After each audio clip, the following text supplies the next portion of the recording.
Your Honor, the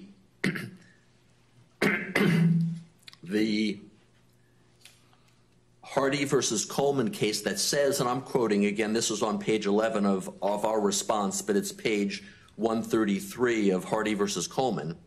It says, although an executive order need not be, quote, as definite and specific as the allegations of an information or an indictment in a criminal prosecution, a mere arbitrary or blank order of suspension without supporting allegations of fact, even though it named one or more of the constitutional grounds of suspension, would not meet the requirements of the Constitution. Here, besides saying neglect of duty, does not identify the statutory obligation on the part of the sheriff that was violated.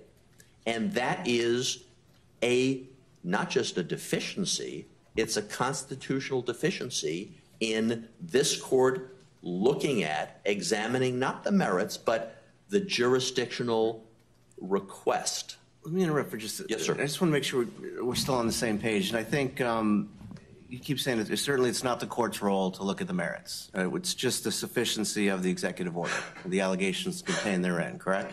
Correct. All right. At one point you mentioned, whether we get to a full-blown hearing. I know at one point in your response you request an evidentiary hearing. The way I'm looking at it is the court is limited to looking at the executive order to see whether or not the allegations in the executive order are sufficient. Would you agree? Yes, sir. Okay, so when you say a full-blown hearing, you're not asking for an evidentiary hearing, we're going to call witnesses or whatnot. That would be a different forum if it got to that point. Yes, Your Honor. I'm talking about the procedure for a writ. This is a motion to dismiss the petition. Once the motion to dismiss is ruled on, then the court, as a matter of procedure, enters a show cause order or an order that requires the governor to respond to the petition itself. Then that gets to a determination on the adequacy of the petition for writ of quo warranto, not just the facial sufficiency, but whether the petition states a cause for this court to essentially, it's not true to say overrule, but essentially invalidate the governor's exercise of that order. And that's all I meant when I said a hearing. That's the quo warranto hearing. That's what we're doing right now anyway. It's kind of which comes first. But at the end of the day, I think we're all on the same page. I think so, Judge. I think what the court is limited to doing is looking at the executive order. And certainly you start with the Constitution, correct? And the Constitution certainly gives the governor, by executive order, to suspend an officer. And it says, by executive order, stating the grounds, and we've talked about that. And here it says the governor may suspend, and here we're talking about a county officer. And the grounds stated are neglect of duty and incompetence. Those are the two grounds that have been stated along with the facts. And then from there, ordinarily it would be the Senate that may reinstate the suspended official, correct? Yes, Your Honor. So you're asking me to make a preliminary determination that the grounds stated in the executive order, meaning neglect of duty and incompetence, are insufficient in the executive order. And that's what this court is limited to looking at this point, correct? Yes, Judge. We don't disagree with that. And so again, I'm going to ask Mr. Primrose to respond to the neglect of duty. There's also the alternative ground of incompetence. And so when you look at all the different allegations, again, you come back to, again, I'm looking here at it's the executive order, and that's what I'm limited to, correct? That's right. And that's the executive order here. And there's the various grounds and allegations that are set forth in the executive order. And it seems to be grouped into roughly two. One is setting the policy regarding active shooter, and then the second regarding training. And so I guess the question is, how are the allegations in the executive order not sufficient as a matter of law? Again, I can't look. I'm not here to decide whether these allegations are accurate or not. I'm not here to look at the merits, as you mentioned, or to evaluate the facts. Strictly as set forth in the executive order, are there sufficient grounds for the governor to exercise? Again, it's the governor's discretion to suspend an officer. And so then it goes to the Senate.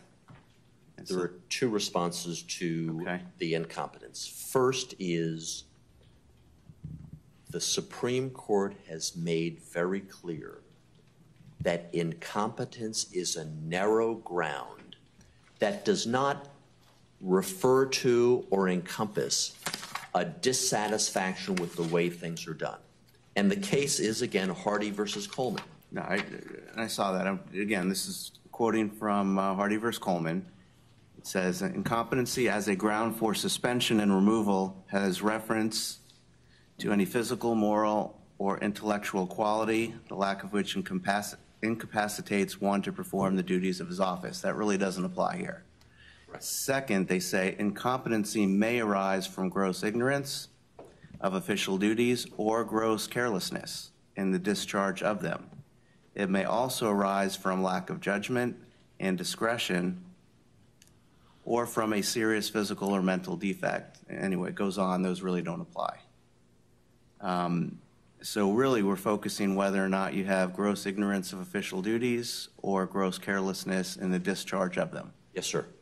And that's the focus here, the only purpose, and the controlling point, once again, is the official duty. Okay. Again, it has to be the incompetence, gross ignorance of official duties, and there is, by the way, no even allegation of gross ignorance of official duties, and gross carelessness in the discharge of them. And I would note, by the way, the executive order offers no view of carelessness whatsoever, but more critically to what this court is required to do, there is no identified constitutional or statutory duty on the part of the sheriff that was grossly ignored or grossly carelessly discharged. So we go back to the very same operative constitutional limitation. It deals with duties. And here's why, Your Honor, that's important. Obviously, incompetence, when it's referred to in what we'll call the mental health capacity, is a capacity issue. Can a person discharge any functions because of impairment? And there are cases where individuals were impaired and they were suspended. When it comes to the other definition of incompetence, the way somebody discharges their job, it again focuses on the very narrow requirements set out by the Constitution and by the statute. What do you have to do? And were you grossly ignorant, meaning you had no idea you had to do it? Or were you grossly careless in the discharge? Because that executive order doesn't identify the statutory duty or constitutional duty, and then doesn't even go so far as to make an assertion of ignorance of the duty or make an assertion of gross carelessness in discharging that duty, the executive order is essentially an effort to decide on a supervisory level. I don't approve of the way the sheriff did his discretionary function. And that is not and has never been, and there is no precedential executive order where governors are authorized to suspend for that purpose. That's what the ballot box is for elected officials. And in that regard, that executive order of suspension, despite its length, despite its effort to paint a narrative, does not hew to the constitutional requirement that says duty, neglect, duty, didn't know about it, ignorance, duty, careless, grossly careless execution. And it's for that reason, Your Honor, that with regard to this narrow issue on the motion to dismiss, we invoke the jurisdiction of this court to test in a very limited basis that limited power of the governor, and we ask the court to deny the motion to dismiss because the quo warranto petition on its face identifies a valid and meritorious claim for which this court is required to exercise jurisdiction, not in any supervisory manner to say the sheriff should have done it this way or shouldn't have done it this way, but instead the power of the governor to suspend an elected official. For those reasons, we ask the court to deny this motion to dismiss and then order the governor's office to respond, file a response to the petition for writ of quo warranto. Thank you, Judge. I'm available to answer any other questions the court has. All right, let me go ahead and give Mr. Primrose an opportunity to reply, and then I may have some questions for you. So you may want to stay near a microphone just in case, again. All right, reply, Mr. Primrose? Yes, Your Honor. As you pointed out, the Hardy versus Coleman case as to neglect of duty and incompetence allows for something broader than what counsel for Mr. Israel is suggesting. In fact, we would disagree that Article 4, Section 7A requires that it be limited to a statutory duty. And in fact, Hardy versus Coleman, as Your Honor pointed out, in neglect of duty references the neglect or failure to do some duty or duties laid upon them by virtue of the office or required by law. So reading just the text of neglect of duty, it would imply that it is the duty of an office. As we pointed in the executive order, that includes recruitment, hiring decisions, training decisions, policy decisions internally within the office, not just statutory duties imposed by the legislature. But even if we were limited to only citing to statutory duties that would have been neglected, the Executive Order 1914 and whereas clauses 3 and 4 cite just two statutory duties, one being Section 13.15 sub 1E, which is that the sheriff shall be the conservator of the peace in their county. And I might add that the title of that section is Powers, Duties, and Obligations of the Sheriff. And then the fourth whereas clause, Florida Statute 30.07, which is that the sheriffs who appoint duties are responsible for the neglect of the duties that they appoint. And while there might be an argument as to if that's only in civil liability, we would make the argument that it is a statutory duty that sheriffs are allowed to appoint deputies, but they're going to be held responsible for the neglect of those duties. So even if Hardy versus Coleman narrowed the neglect of duty to statutory duties, we cited the two in the executive orders, but I would argue, Your Honor, that the duty could be something that is just part of being an office holder, which is the running of your office, hiring decisions, firing decisions, recruitment, when to have training, how often to have training, what training should be included for the officers as a duty that we have cited was neglected. And same with incompetence, as cited in Hardy versus Coleman. Incompetence goes to a gross ignorance or gross carelessness, but I would also point to the sentence right after that, which says incompetence may also arise from lack of judgment and discretion.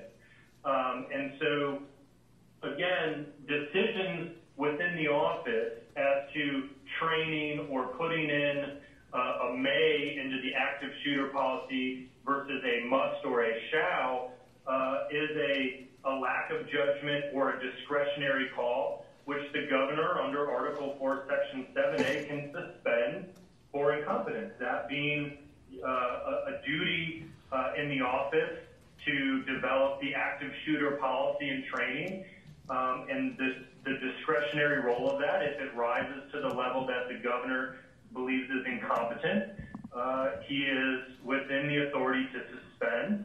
And then what we heard from Mr. Kuhn was that next step, which is for the Senate to decide, not in a limited jurisdictional review of the courts. Whether or not changing the active shooter policy rises to the level of incompetence or neglect of duty is for the elected senators to decide, because that's what Article 4, Section 7B allows. And so I think the Executive Order 1914, again, lists 2 grounds for suspension that are in the Constitution. The Executive Order 1914 has sufficient allegations and facts that rise to the level of neglect of duty or incompetence. And in there are 4 clauses of Executive Order 1914 on page 5. Cite the acts and omissions of Sheriff Scott Israel as referenced in the Executive Order rise to the level or constitute neglect of duty and incompetence under Article 4, Section 7A of the Constitution. Therefore, Your Honor, we believe that the Executive Order on a facial review meets the requirements to be adjudged as sufficient and demands that the petition be denied and that the Senate be given the ability to continue its role in the suspension and removal universe. So let me ask you, Mr. Primrose, all right, you're citing 2 different statutory duties. The second one seems to indicate, as you mentioned, responsibility for the neglect and default for those that you've appointed. That seems to be a little bit of a slippery slope there if you go down that road. That being said, I understand when you look at Florida Statute Section 30.15, it's the duty of elected sheriffs to be the conservators of the peace in their respective counties. And so you're saying one of the specific allegations is that Sheriff Israel had changed the policy regarding active shooters and inserted may for must. That's one of the allegations, correct? Yes, Your Honor. In addition to that, what other allegations?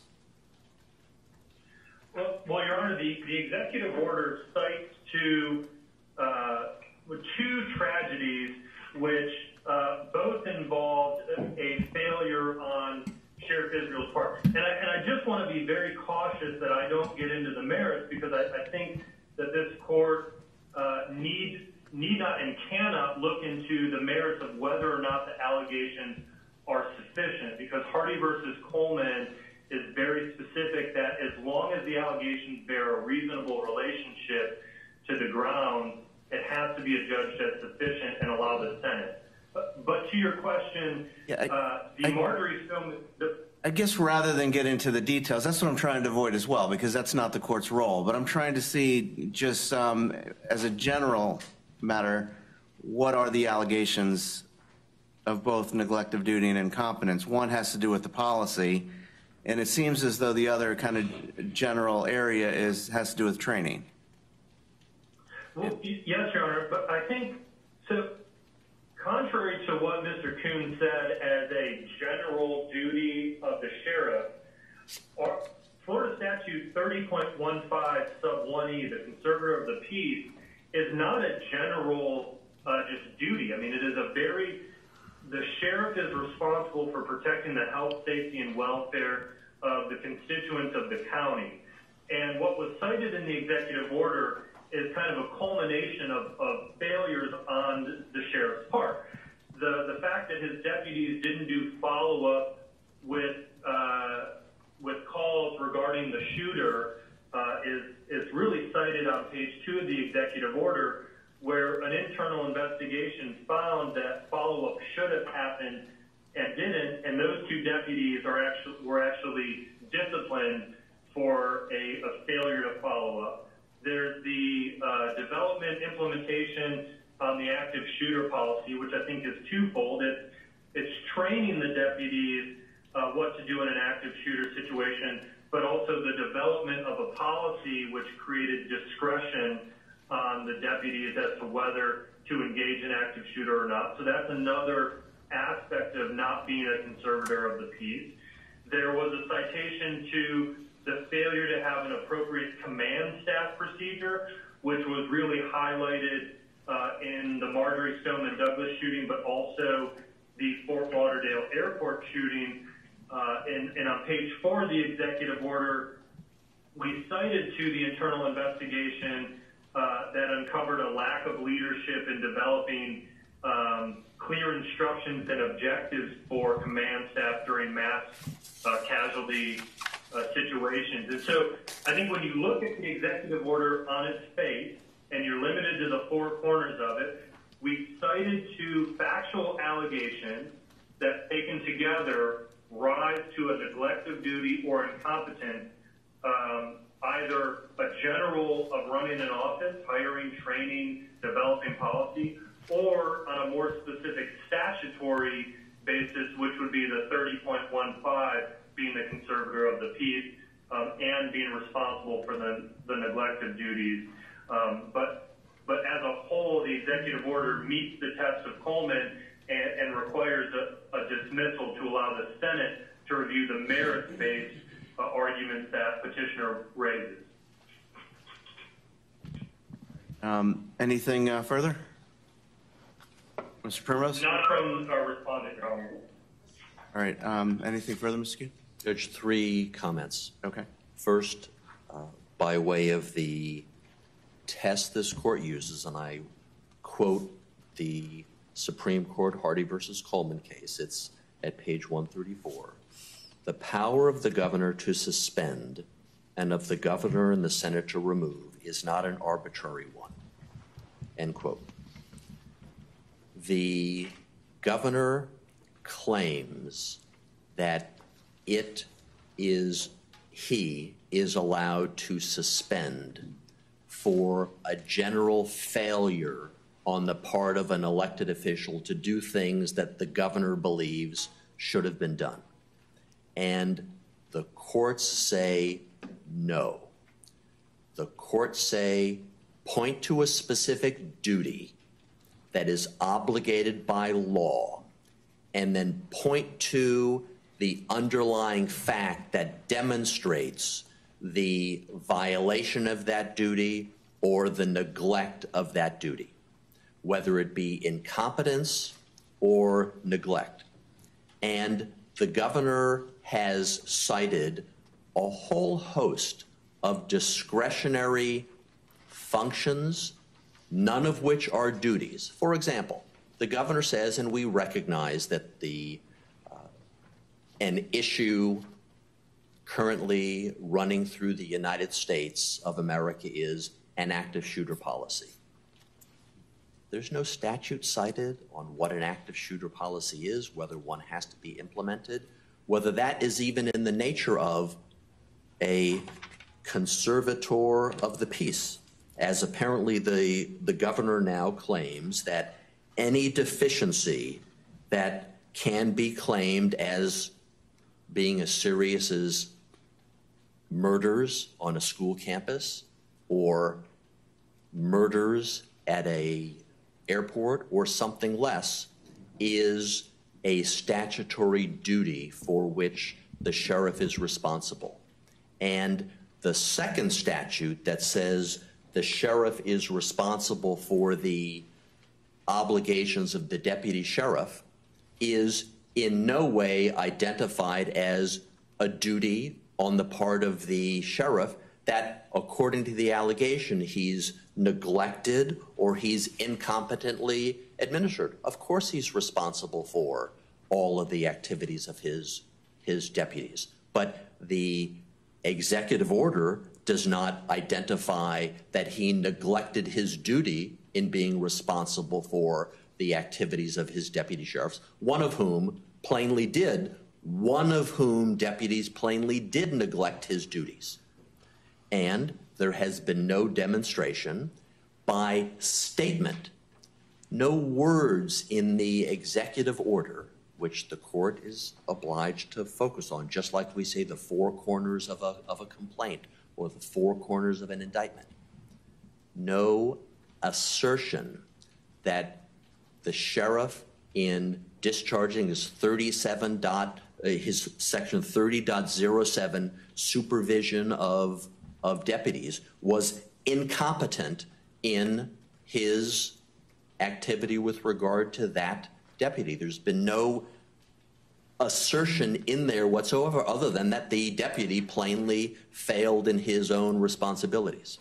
And that leads to the third point, Your Honor, and that is just read the executive order.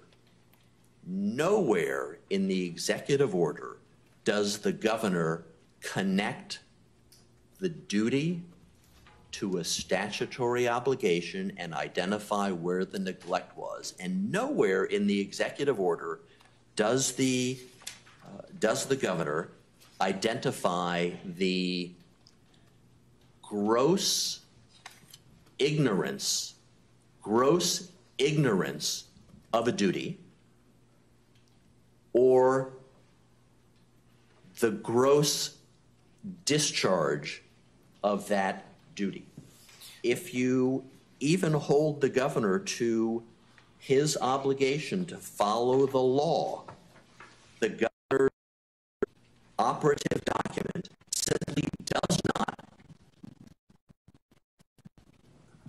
does not invoke those provisions of the constitutional suspension authority. It is, in reality, lip service to simply citing two portions of the Constitution and then trying to buttress it with factual allegations meant to make it appear that there is impropriety going on without pointing to precisely what duty was neglected or what duty was grossly ignored by the sheriff or exhibited gross carelessness on the part of the sheriff. For those reasons, Your Honor, we believe the court is duty-bound to deny the motion to dismiss simply for the purpose of getting to the procedural posture with the quo warranto, ordering the governor to respond, and then an appropriate hearing and determination to take place. Let me ask one follow-up question. That is neglect of duty. I know Mr. Primrose indicated that there's no requirement that it has to be a statutory duty. And you seem to focus that it has to be a statutory duty that was neglected. And where do you get that authority? Your Honor, we as opposed to get that authority from the Hardy decision that we cited and the Sanchez versus Lopez decision. That's the third DCA case, although not dealing with a gubernatorial suspension, that deals with a recall issue. And the court construed the same obligation of neglect of duty and determined and said, the third DCA, this is a third DCA case, says that the establishment of a legal duty and the violation of that legal duty by, in that case, the mayor. And they point to the ordinances, the charter of that municipality, or state statute. So between Hardy v. Coleman, the Sanchez case, and even the other case that we cite, which is, let me just make sure I have it, Judge. The McCall case, that it requires the charge, essentially being a charge of a obligation, a duty borne by the statute or the Constitution. And to simply say there's some general obligation that somebody has is not within the scope of the governor exercising that limited constitutional suspension authority. All right. Anything further, Mr. Primrose?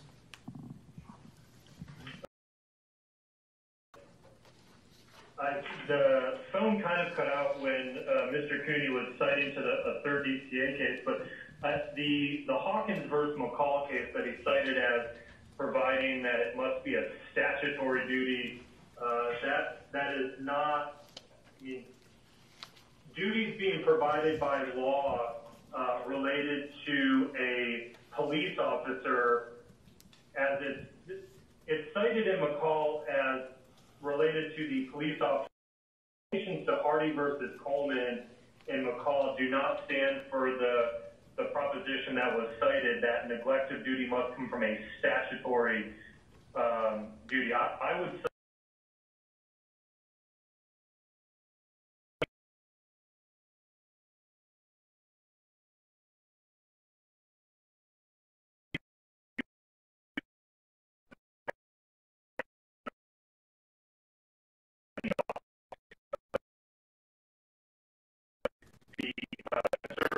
the duty that is laid on was defined in the executive order.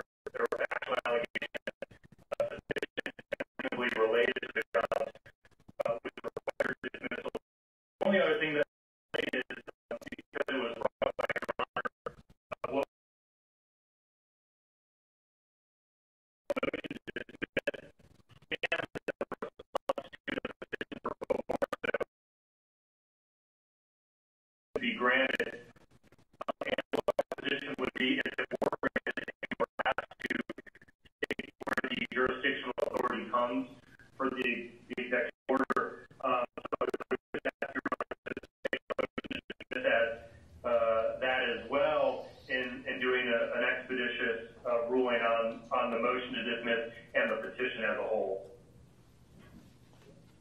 Well, I thought Joel did an excellent job in the briefing. I have 1 minute to go. Okay.